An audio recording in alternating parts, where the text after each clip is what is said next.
Dumating na ang bagong carrier strike group ng Amerika sa Middle East at agad itong nagsagawa ng air patrol sa Strait of Hormuz habang nilinaw ng US Navy na huwag mag-alala ang mga kaalyado sa Indo-Pacific dahil agad din silang magpapadala ng puwersa laban sa mga agresyon ng China. Ngunit sa kabila niyan, abay tila nagkalamat ang relasyon ng Amerika at South Korea matapos ihayag ni Trump ang kanyang sama ng loob sa South Korea habang ang South Korea naman ay nakipagpulong naman sa Partido Komunistang China. Kaya't para malaman ang buong detalye ay tumutok at makinig na mabuti.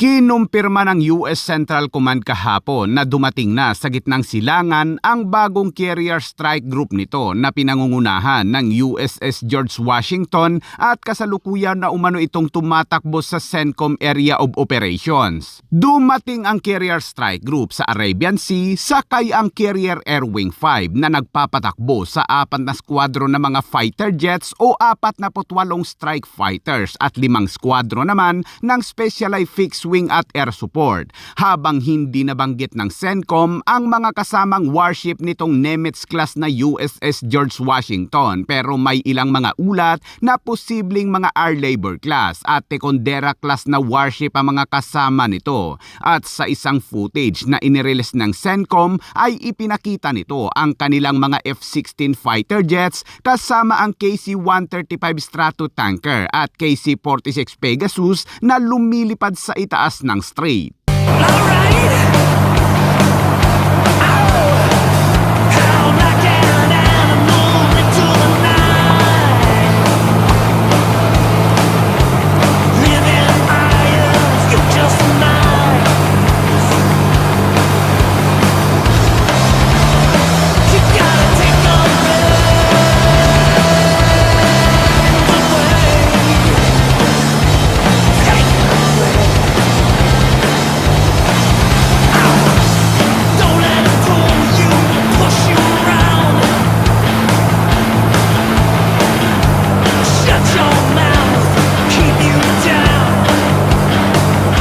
Tumanggi naman ang US Central Command na magbigay ng mga detalye sa mga tanong ng mga media na kung nasaan na nga ba ngayon ang USS Abraham Lincoln. Ngunit ang pag-alis ng USS George Washington mula sa Japan ay nagpapaalala na wala ng aircraft carrier sa Indo-Pacific sa kabila ng mga pagsisikap ng Amerika na kontrahin ang presensya ng militar ng China sa rehiyon. Pero ayon naman sa acting US Navy Secretary na si Hung Cao ay nagkaroon lamang umano ng maliit na problema ang kanilang deployment, ngunit babalik ang US forces sa lalong madaling panahon bilang bahagi ng isang nakaplanong rotation at iginiit na hindi aabandonahin ng Amerika ang mga kaalyado nito sa Indo-Pacific.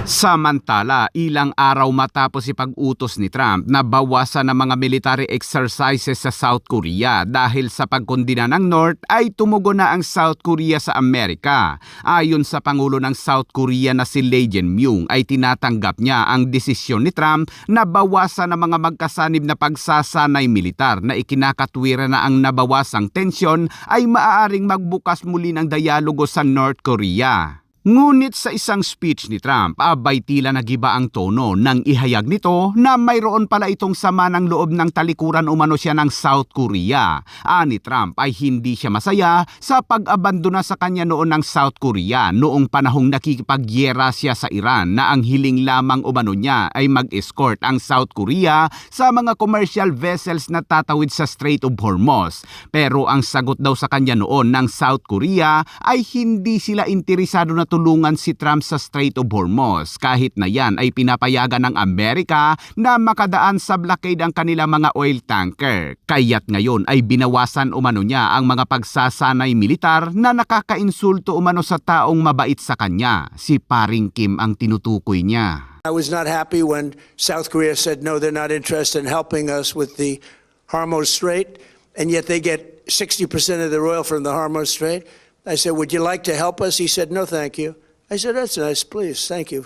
He made us a lot of money. I didn't like that. So I felt that to do we were doing a massive war exercise, I thought that was very insulting to somebody that frankly has been, but I do have a good relationship with Kim Jong-un, as you know, you've seen. He didn't like Biden, he didn't like Obama, he didn't like anybody, but he likes me, and I just got along with him very good. We had great meetings, we speak. Ayon sa Pangulo ng South na si Lee ay handa siyang makipag-usap sa North Korea habang nangako itong itataas pa rin nila ang paggastos sa depensa sa 3.5% ng kanilang GDP. Pero sa isang media interview naman ay sinabi ni Trump na ang North Korea ay mayroon lamang 57 powerful na nuclear weapons. Sa makatuwid ay walang ganyan ang South Korea. He has 57 very powerful nuclear weapons.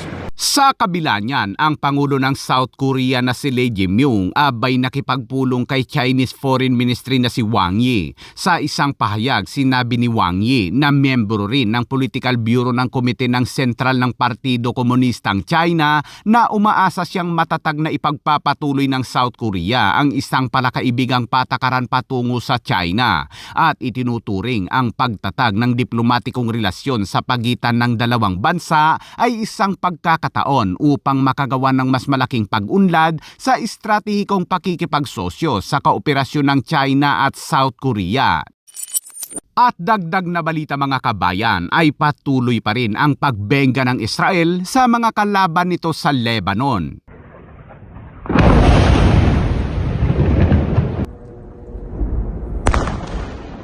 Patuloy din ang paglilipat ng Israel sa kanilang mga attack helicopter kabilang ang Squadron 190 Magic Touch na siya umanong nag-ooperate noon sa Gaza. Yan ay kasunod ng mga bagong banta mula naman sa Syria at Turkey at bilang bahagi ng kahandaan ng IDF.